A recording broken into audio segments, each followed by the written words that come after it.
BJP का साथ छोड़ने के बाद भले ही ये कहा जा रहा हो कि नीतीश कुमार की नज़र प्रधानमंत्री की कुर्सी पर है और वे पीएम पद के उम्मीदवार हो सकते हैं, लेकिन उनकी अपनी ही पार्टी ने साफ शब्दों में कह दिया है कि वे लोकसभा चुनाव 2024 में पीएम पद के उम्मीदवार नहीं होंगे। जनता दल यूनाइटेड यानी जेडीयू के अध्यक्ष ललन सिंह ने कहा कि नीतीश कुमार देश के तमाम विपक्षी दलों को एक मंच पर लाने की कोशिश करेंगे, लेकिन वे खुद प्रधानमंत्री पद के उम्मीदवार नहीं होंगे। उन्होंने कहा कि सभी विपक्षी पार्टियां मिल बैठकर इस पर फैसला करेंगी। ललन सिंह ने यह स्पष्टीकरण इसलिए दिया है कि बीते गुरुवार को ही प्रदेश कार्यालय के बाहर इससे जुड़े पोस्टर लगाए गए थे।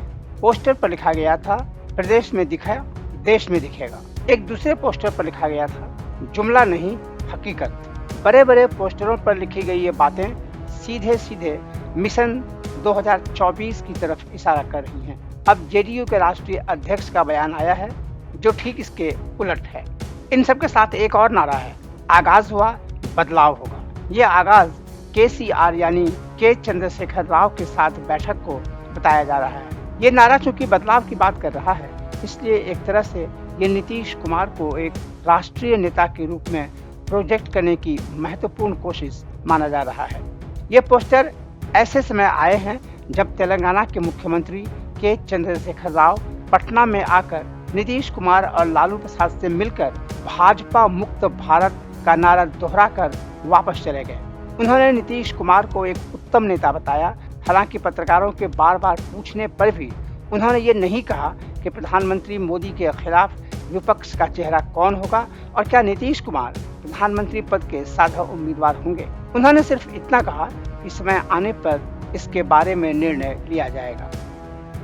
संभव प्रयास करेंगे। 2024 में जिनको हराने की बात कर रहे हैं, मैंने कहा प्रयास करेंगे। जो लोग हमारे साथ मिलके आएंगे मिलके चलेंगे, जो नहीं आएंगे उनको छोड़ के चलेंगे। 2024 में हराने की बात कर रहे हैं, उनके पास एक चेहरा है।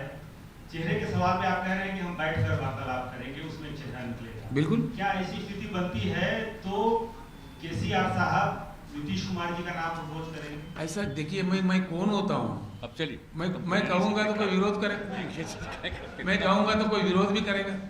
आप क्यों जल्दीबाजी कर रहे हैं? हमको बैठने दीजिए, बात तो करने चाहिए। एक मिनट बैठिए। इस पूरे प्रक्रिया में मैं बैठा हुआ हूँ, आप भी बैठिए आराम से। 50 मिनट हो गया आपका। बैठिए। इस पूरे प्रक्रिया में कांग्रेस पार्टी की क्या भूमिका होगी? विपक्षी एकता में कांग्रेस पार्टी की क्या भूमिका रहेगी? राहुल गांधी क्या प्राइम मिनिस्टर के दावेदार रहेंगे? क्योंकि कांग्रेस पार्टी कहती है कि अरे ये सब सवाल काहे के लिए राहुल गांधी। देखिए ऐसा है, नहीं सिंपल बात है। मैंने साफ कह दिया कि आप होशियार है, मैं आपसे भी होशियार हूँ। मैंने कह दिया है, कहिएगा वही बात। भैया नहीं प्लीज, मैंने बता दिया है। मैंने उनका नाम लिया तो आप बैठ जाइए। ऐसा है, हम जरूर बैठेंगे। भाजपा के जितना विरोधी दल है इस देश में, उनको सब एकजुट करने के हर संभव प्रयास हम करेंगे। अब इससे बढ़िया बात आपको क्या करें? इसके बाद में बैठक में सर्वानुमति से, सर्वसहमति से जो बात निकल कर आती है वो विस्तार रूप में हम आपको बताएंगे। विकास बिना ब्राह्मण के कोई शादी होता ही नहीं है, आपके बगैर कोई चीज हो ही नहीं सकता। उसमें नीतीश जी का नाम प्रपोज होगा। नहीं, अब चलिए रे, झूठ मूठ नहीं। बैठिए, अब इसके चक्कर में मत करेंगे।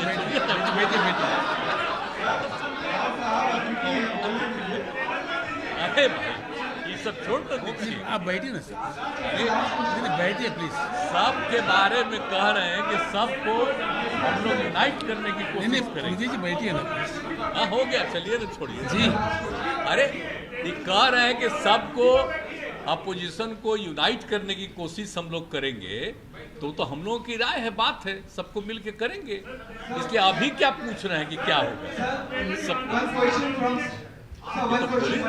अरे इतना अच्छा आपको बोल दिए सब तरह से। चलिए, नीतीश कुमार के दूसरे राज्यों के संभावित दौरे को कई लिहाज से खास माना जा रहा है। जिस तरह जेडीयू के नेता उत्तर प्रदेश की कानून व्यवस्था को निशाना बना रहे हैं, उससे ऐसा लगता है कि नीतीश कुमार जल्द ही उत्तर प्रदेश के सीमाई इलाकों में अपना दौरा शुरू कर सकते हैं। उनके यात्रा कार्यक्रम में हिंदी पट्टी के सभी राज्य शामिल हो सकते हैं, लेकिन इसमें अभी दिल्ली, राजस्थान और हरियाणा प्रमुख माने जा रहे हैं। जेडीयू प्रदेश पदाधिकारियों की बैठक शुरू हो चुकी है। 2 और 3 सितंबर को जेडीयू की राष्ट्रीय कार्यकारिणी और 4 सितंबर को राष्ट्रीय परिषद की बैठक होगी। ये 3 दिवसीय कार्यक्रम पटना में जेडीयू कार्यालय के कर्पूरी सभागार में होगा। राष्ट्रीय कार्यकारिणी की बैठक में सभी प्रदेशों के अध्यक्ष व सांसद सहित वरिष्ठ नेताओं को मिलाकर करीब 75 नेता शामिल हो सकते हैं।